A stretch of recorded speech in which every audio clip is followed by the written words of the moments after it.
Well, good evening. I'm not sure if all the classes or if everyone's back, but we'll get started here. I'm going to start out with a question. If I told you there was a stock, or you can make it a bank account, that you could invest in tonight or later this week, that within 1 year it would balloon to 10 times its size, how many of you would invest in it? No one? Is everyone scared or nervous? Be honest. How many of you would invest in it? Would raise your hands? Well, there's at least some. Okay. Well, yeah, you don't know if I'm telling the truth. That's right. I mean, I should be. Do you not trust me? I should be. I mean, why wouldn't I tell the truth? So, yeah, reason why not. I wouldn't tell the truth. So what? You're fearful of that, right? Is that right? Harold? Some things are too good to be true. Some things are too good to be And true. also by past experience, I go by that. Okay. Very well. Yeah, no, that's true. Some things are too good to be true. Why would you invest? What would be the motivation? There was a few hands that were up. What would be your reason for investing? To get more money, obviously, yeah. So we're after the increase, right? That 10 times, that's a good increase rate. Very good rate, actually. I don't know of anywhere you can do that within 1 year, but that's what we're talking about tonight is increase, and more specifically, God's increase. I'd like for us to think a little bit about things that God made that multiply. Doesn't have to be at that 10 times rate, but just some things off the top of our heads, anything you can think of that God made that multiplies. Sweet corn. Potatoes and sweet corn, they're actually both on my list. Well, not sweet corn. Trees, yes. Anything else? There's a lot of things. So we have plants and animals. Mosquitoes, there's the animals. We have plants and animals now, yes. Anything else? People, yeah. There's all kinds of things. Anything else?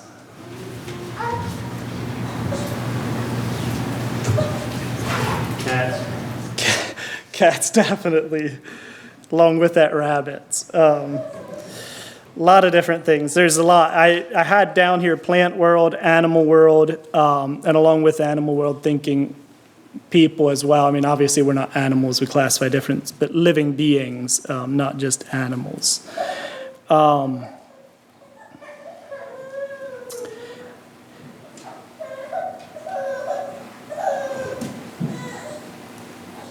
little bit of statistics on that. 1 year of corn, or one seed of corn, often generates a ratio of about 1 to 1.5, depending on your harvest, of ears of corn per seed, more or less.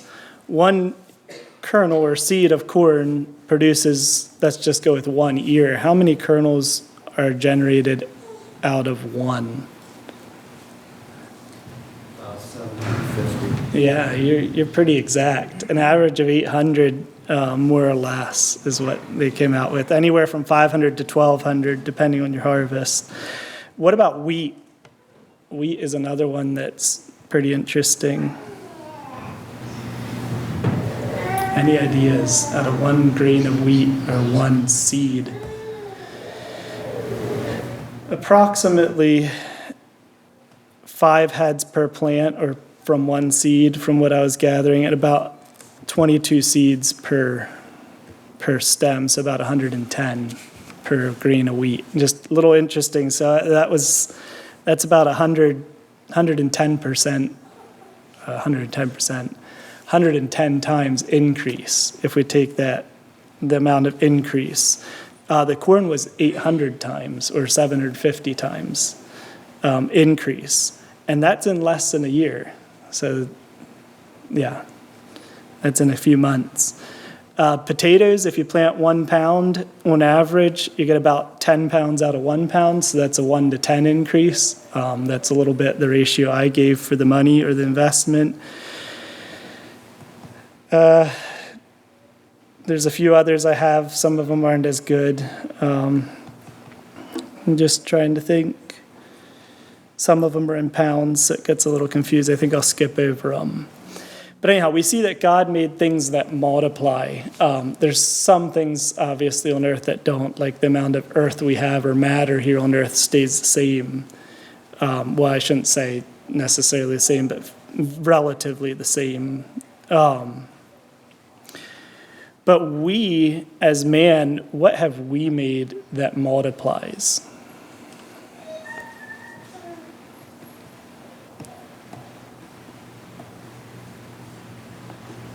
Can we think of anything? Most man-made stuff doesn't multiply. In fact, we've become very accustomed to our man-made things instead deteriorating, giving little to no return above what we invest in them. Which is why when I mentioned the 10 times multiplication on your money in 1 year, some people thought it's too good to be true, and some people were after that increase. We have sort of become accustomed to our things deteriorating, what we made. Yet a lot of things that God made actually increase over time. If that was true, you could have to borrow money so you can make the money on your stuff, the money you borrow. Yeah, Think about it. You know, went up, borrowed $100,000 and 10 times that nobody got in a year's time. Sure, you'd pay an interest on it, but look at the investment you made. so then why didn't you So it's raise? too good to be true. Oh, why didn't you raise your hand? Is what I was going to ask. I think you saw it. Very well. I find it really interesting, a little side note here while studying. We live in a world where we hear a lot about renewable energy. Depends on what your job is. You probably hear more than other people or less, depending on what your occupation is. But really, when you think about the whole thing, or the whole push behind renewable energy, it's a lot of godless people pushing for it. And the interesting fact is that a lot of the renewable energy resources are actually just harnessing a resource that God has made just boundless amounts of. We think of solar energy, harnessing sunlight, wind, turbines and things, harnessing wind, geothermal, harnessing or using the Earth's moderate temperature to heat or cool from, either or. Hydropower, just harnessing the flowing water that's boundless. The oceans, harnessing wave power, and bioenergy, which can be a little more vague, but there's a lot of different forms of that. But most of it is things that come from animals and plants, which obviously reproduce. Ethanol in today's gasoline is a huge one.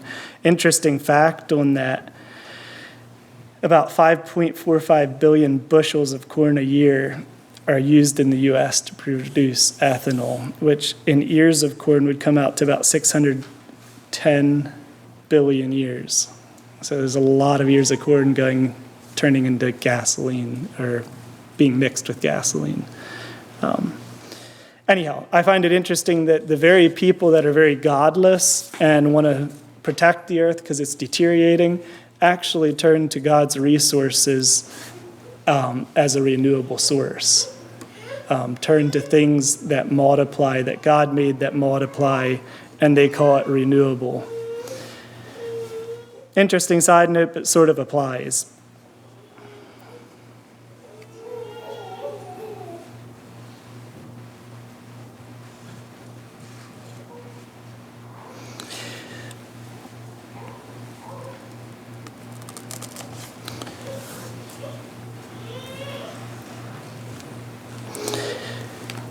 You can turn with me to Deuteronomy 8.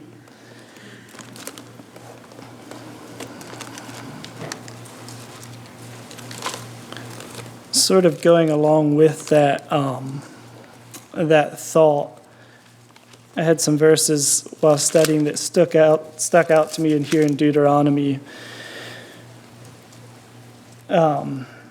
the last few verses, or the last few verses of this chapter, well, this chapter is sort of a warning to Israel before they experience the good land, a warning not to forget what God brought them through, where their power, where their strength came from. I'd like to drop in at verse 17 of Deuteronomy 8. And thou say in thine heart, my power and the might of mine hand hath gotten me this wealth. Again, this is talking to Israel. But thou shalt remember the Lord thy God, for it is he that giveth thee power to get wealth, that he may establish his covenant, which he sware unto thy fathers, as it is this day. And it shall be, if thou do at all forget the Lord thy God, and walk after other gods, and serve them, and worship them, I testify against you this day, that ye shall surely perish. As the nations which the Lord destroyed before your face, so shall ye perish, because ye would not be obedient unto the voice of the Lord your God. Along with that thought of our liberal leaders turning to God's resources and yet claiming it's their own power, I found it interesting, the words of warning to Israel, if we'd reapply them, what would be the end of the not recognizing God's hand in providing, or in the resources that they take advantage of? Anyhow, just an interesting thought. So God obviously provides the increase here, or the power to get wealth. He provided, as it says in verse 18. And verse 17. Is there any time to glory in our own gain or our own increase, or does it always come from God?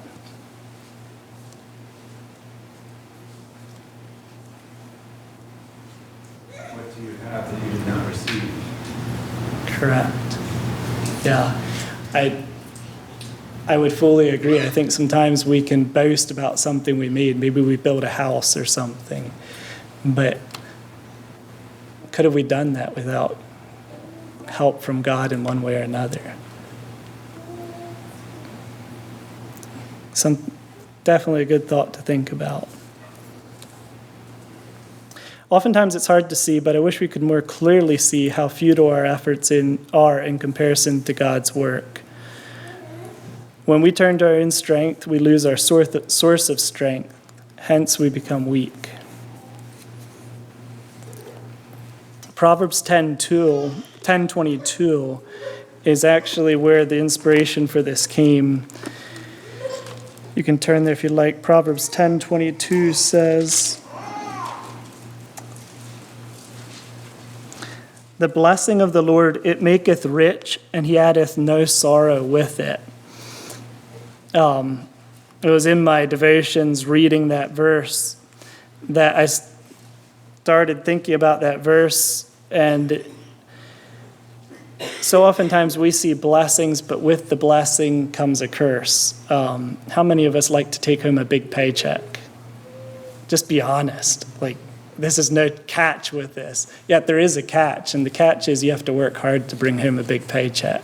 So with the blessing, there's a curse. Maybe work isn't a curse. I shouldn't call it a curse, but there's a bad side or a hard side to the blessing. And yet he says here that he addeth no sorrow with it. I don't think that means that we don't need to work, but there's a blessing when God chooses to bless that is above what we can do on our own. So many of our labors, it seems like they multiply or generate very little profit.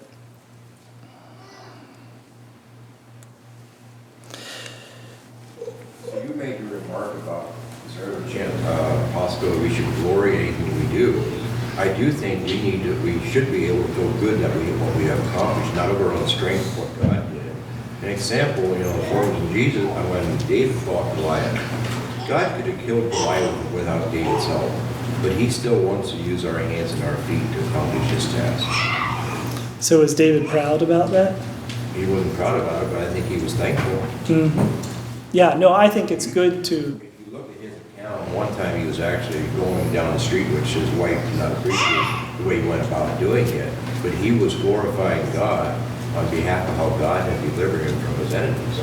So I don't think we should put ourselves so low that we aren't worth anything, but give praise to God and have a thankful attitude when we're doing it. yeah, there needs to be a balance, definitely. Yeah. Yeah, I think it's good to have that balance. If, obviously, we don't just put ourselves down for no reason.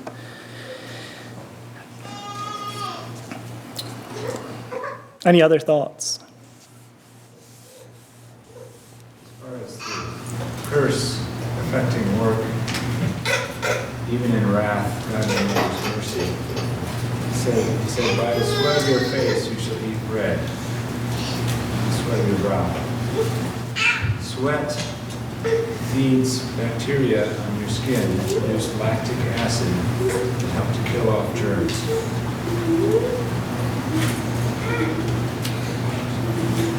So there's a blessing in the midst of it all. So if we're on welfare, we lose that blessing, I guess. Very good thought. Anything else?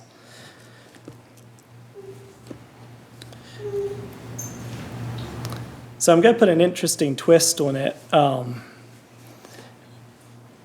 Thinking of increase and God providing the increase,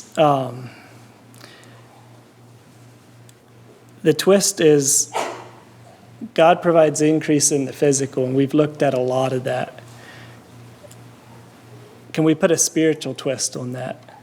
And I'd like for us to turn to 1 Corinthians 3, 6-9.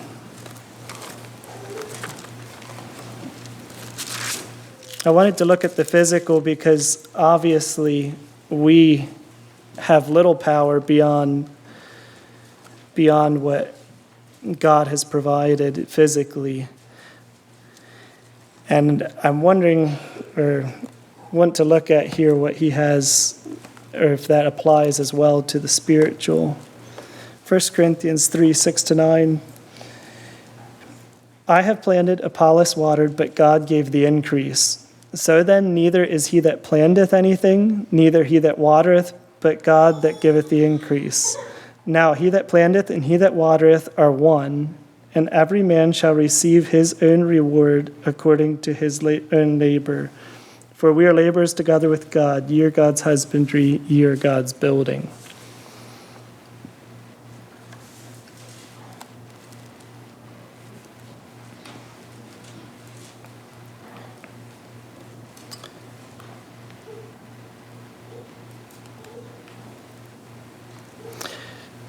Does the increase ever come from man's work in the spiritual realm? Is it a result of man's work? Do we have a part to play in it? It says we're laborers together. Yeah. So it's us collaborating, functioning, under God, with God, So without God, worthless. we're worthless. Yeah. Yeah, it's not our work, it's God's work, but we need to do our part. Back to what Harold was saying earlier, definitely applies. Would have Goliath been killed without David stepping up to the plate? You know, God could have provided another method, but he chose to use David. David needed to do his part to fulfill that. David received his blessing for that. Had he not done his part, he would not have received his blessing. The blessing of that. So if we aren't seeing increase, are we doing something wrong?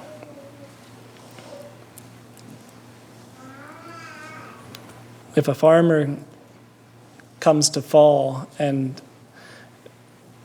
that's sort of where the whole increase thing came from, was reading that verse, the blessing of the Lord making rich, and the whole time of the year we're in.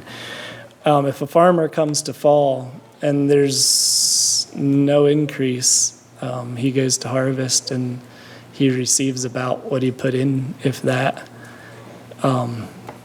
Is it his fault?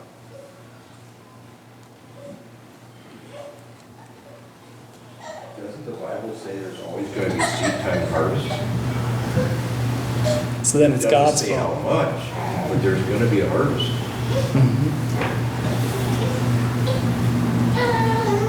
God gives the increase.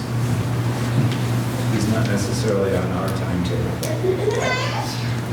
So if the farmer did his part, then it's not his fault. Is that right? I was hoping someone would say, well, it depends what he did, right? It doesn't. That's what, it would really depend on what he did. If he came to his field in harvest time and there was no harvest there because he didn't plant, whose fault is it? Is it his or? The deer went out there and ate the corn. But he didn't plant, so what was there to eat? There wasn't anything to eat. I was hoping someone would pipe up. If a farmer didn't plant, he can't expect a harvest, right? Or if he planted and didn't maintain, can he expect much of a harvest? Absolutely not. If we aren't seeing increase, are we doing something wrong? I don't think there's always answers. It's not a trick question. I didn't have an answer for it myself either.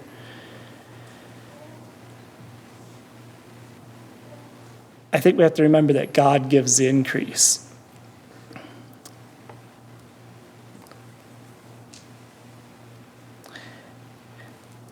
It says here in the verses that the one that planted and the one that watered are the same, are one, it says, alludes to it that they're the same. They both did their part. They both worked. And it says right after that about each receiving his reward for what he did. I think sometimes it's easy to become discouraged. We don't see increase. We do our part. We plant seeds. We water. Did Apollos and Paul see all the increase from the work they did in the church? They saw some, but they had no idea that however many 100 years later, we here at Sunlight would be gathered here still reading their writings. How would have they known? I don't think it's ours to see the increase necessarily. God may show us some, but it's not necessarily that we didn't do our part, and it's not that we've necessarily failed as long as we are doing our part. In that account about the increase, when Job's possessions were depleted, was it Job that failed? He didn't do something right? We're not always guaranteed to get 7 more daughters or whatever that were better than the other ones, all we got. But yet, it wasn't because of Job's answering one question. It wasn't Job's problem. There's another force out there trying to get people to fall and turn their back on God. I think we need to realize that spiritually sometimes Satan is out there to simply get somebody, however he can get it, whether it's through possessions or whatever it is. And he works in that behalf. So just to condemn a farmer because something didn't do good, Satan can also be at work. I had a good encounter, I told a couple of people here, but today I had an encounter with an individual at a business. And sometimes it's not how much you say, but he can come up with the question, something to the fact is, what is truth? What would you say, Lee, if somebody comes to you, you've never met the guy before, what would you tell him? What is truth? I'll tell you what came to my mind later, but what, if you this is real short. You never met him, you don't know his background or whatever. In other words, how do you know what somebody's saying is true? I said 2 words. And that opened up a discussion that lasted until we both were out of there.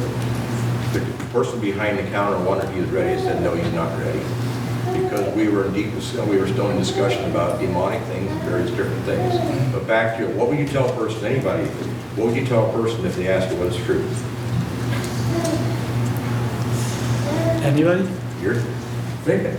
I'm not saying what the Bible, what, when it was said in the New Testament there, I simply said the Bible. And that opened it up. And he, in essence, he thought that is the right way. And I did not know he was a professing Christian, but after that, he told me part of his experience. Before he served the Lord, he was a farmer. After he gave his heart to the Lord, his livestock was having problems. It was so much when he went into the barn, he could just smell the stench in there, just stank. His cattle, his heifers, whatever, they're holding their heads down. Satan was attacking him through this whole situation. It took a matter of prayer and fasting on one of the sisters' behalf in the church. She had a life of fasting, whatever. Her home setting was not good at all, but she spent time praying to God. And the minister simply asked, can I, in essence, make the request known to her? And when make a long story short, anyhow, after she prayed and all that there, the cattle were playing different. Had another situation. You know, cattle were just not acting right. And I believe he had death in the cattle. People around noticed, and this is kind of, I would call a local man, that things were not going good. He even claimed, he went to God and said, I realize I don't have much faith, you know, and God knew it. He knew it both, and he wanted to such a good claim as far as this woman's prayer and fasting on his behalf. And he did that. And he went into the barn, these cattle were holding their tails up in their pens and the whole thing. God is still at work today. But demonic forces are also at work today. And we need to claim God's power on our lives. Just say a couple of words, didn't take a whole lot, but just simply saying the Bible, opening up the conversation. When I was waiting, which I don't like to wait, he was waiting. He told me he is a very impatient individual, but at least he would spend time talking while he's waiting. But what am I willing to share? Is that increase on God's behalf? Or am I going to groan and complain because I had to be in that business because something happened to my truck? Okay?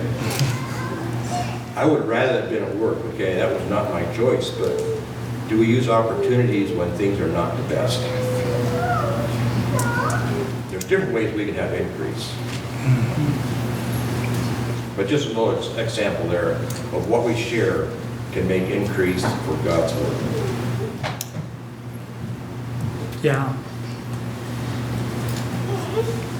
So, with that, a point I had here under that if we aren't seeing increase, could it be, and I'm not saying it is, I'm just asking, could it be that we aren't doing our part of planting or watering?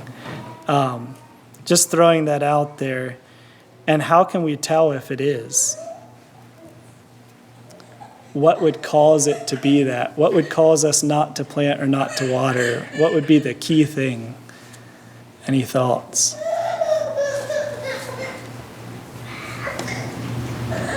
Goes back to the introduction, to how I started. Lack of faith. Lack of faith? Yeah, definitely. But that's what Harold had, a lack of faith in I was my... thinking about it. Yeah, lack of faith, fear is what I was, the one word, fear. Fear that it's not going to turn out well. It's just like Harold, he feared that what I had was not as good as what it was bragged up to be. And like you said, sometimes it's just saying a word or two, is planting a seed or maybe watering a seed that's already there. And yet so oftentimes for myself, I fear the results of that. And I fail in that part so often. I think about later that I should have said something. Not all the time. Sometimes it does happen. But too often, that's the case. We fear, well, what will be the results? Or we're in a hurry. Well, we don't want to take our time. We fear the long conversation ahead or whatever it may be. Fear works against increase. The farmer fearing the storm and not planting in the spring loses his increase. Fearing the outcome won't be good, he doesn't plant as much, he doesn't have as much increase. Same with us, if we fear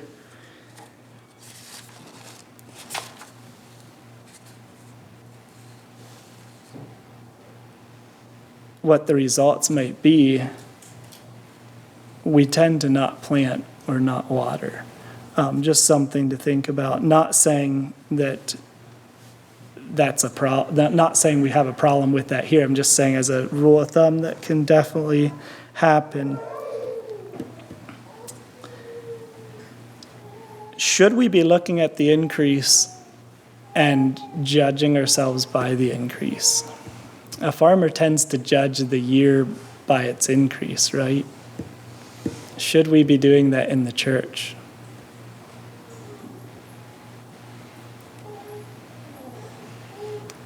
I see a head going no, and I agree fully. I think the increase is of the Lord, and we let that with him. Just something to think about, but I agree fully that God's work is an ongoing work. It's a work that will continue until time ends, and he gives that increase, and so that is something that we can't necessarily expect to see.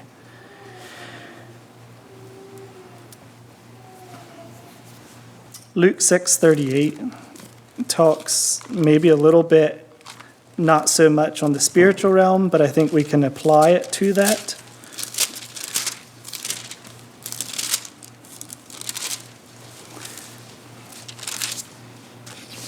Give, and it shall be given unto you, good measure, pressed down and shaken together and running over.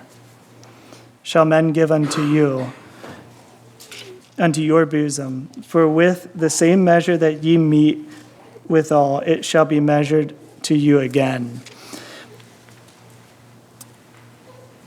Obviously, that's talking physically, but I think our call is to plant and our call is to water, and God will take care of the rewarding. God will take care of the increase, whether that's here on earth or whether that's in eternity.